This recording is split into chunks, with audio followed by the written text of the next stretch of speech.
Hello guys, welcome to my channel. যেহেতু কালকে শুক্রবার ছিল, তাই আমি আমার মা এবং কাকিকে বলছিলাম যে একটু মাংস করতে, তাই তারা তারই প্রস্তুতি নিতেছে।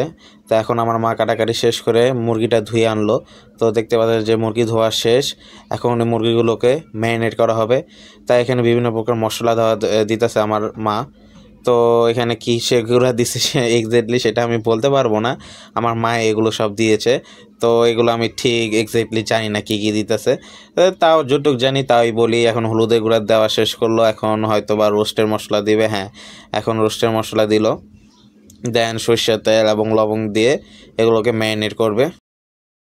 মা এগুলো ম্যারিনেট করতে করতে আজকে আপনাদেরকে দুপুরের মেনুটা বলে দিই। তো আজকে দুপুরের মেনু হচ্ছে মূলত সাদা ভাত, তার সাথে মুরগির পাতলা ঝোল, এবং আমার ছোট ভাইরা ফ্রাই খাবে বলছিল, তাই তাদের জন্য ফ্রাই আমাদের জন্য করেছে, অ্যান্ড লাস্টে চাটনি।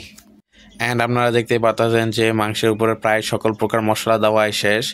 এখন প্রায় এগুলোকে ম্যারিনেট করা হবে। তো লাস্টে এখানে কিছু লবণ অ্যাড করা হবে। তো লবণ অ্যাড করার পর এখন আমার মা এগুলোকে ভালো করে মিশিয়ে নিতেছে মাংসের সাথে। তো এগুলো মেশানোর পর এগুলোকে রান্নার জন্য বসানো হবে।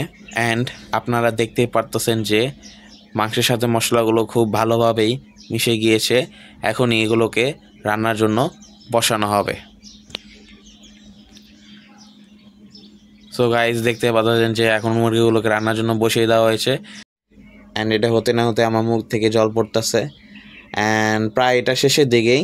এখন এটা হওয়ার পরে আমার মা এটা উঠিয়ে দেবে। যে আপনারা দেখতে পাচ্ছেন যে এটা প্রায় শেষের দিকে, এখনই আমার মা এটাকে উঠিয়ে দিবে। সো গাইজ দেখেন, এখন এটাকে একটা পাত্রে রাখা হবে, ঢালা হচ্ছে পাত্রের মধ্যে। অ্যান্ড আমাদের মুরগি রান্না শেষ। দেখতে পাচ্ছেন এটা ফাইনাল লুক। সো গাইস, এটার পর এখন মা ফ্রাই ভাজতেছে। দেন আমার সব কিছুর মধ্যে ফ্রাইটাই বেশি ভাল লাগে। তো ফ্রাই ভাজা শেষ হলে আমরা এখন খাবার দাবার শুরু করব। এখন ফ্রাই ভাজা শেষ, এখন আপনারা দেখতে পাচ্ছেন এটার ফাইনাল লুক। তো এখন আমি খেতে বসবো। এই যে দেখেন, আমি এখন খেতে বসে পড়েছি। তো পাত্রের মধ্যে সবই সাজানো হয়েছে, গুছানো হয়েছে। এখন আমি লবণ দিয়ে ভাতগুলো মিশিয়ে এখন খাওয়া দাওয়া শুরু করব। তো প্রথমে আমি ফ্রাইটাকে একটু ছিঁড়ে ভাত দিয়ে মিশিয়ে খেলাম। অ্যান্ড এটা খাওয়ার পরে আমার কাছে খুবই ভালো লাগলো, কারণ ফ্রাই দিয়ে আমার খেতে খুবই ভালো লাগে। তার সাথে আমার মা কফির বড়াও করেছিল, তাই কফির বড়া দিয়ে খেয়ে ফেললাম।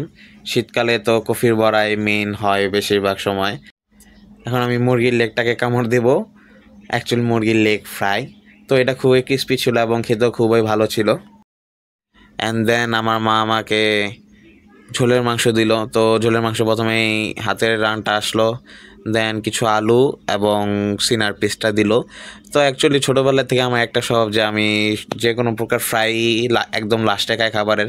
আমি আগে জমিয়ে রাখি, এই রোল আমার ভাল লাগে। তো আমি এখন ওই ঝোলের মাংসটা ভালো করে বাদ দিয়ে মাখিয়ে এখন ঝোলের মাংস দিয়ে খাবো।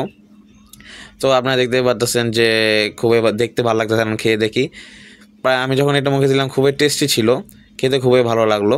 সো গাইস, আজকের জন্য এইটুকুই। আবার দেখা হবে পরবর্তী ব্লগে। যদি আজকের ভিডিওটা ভালো লাগে তাহলে লাইক করবেন এবং সাবস্ক্রাইব করে আমাদের পাশে থাকুন। ধন্যবাদ সবাইকে।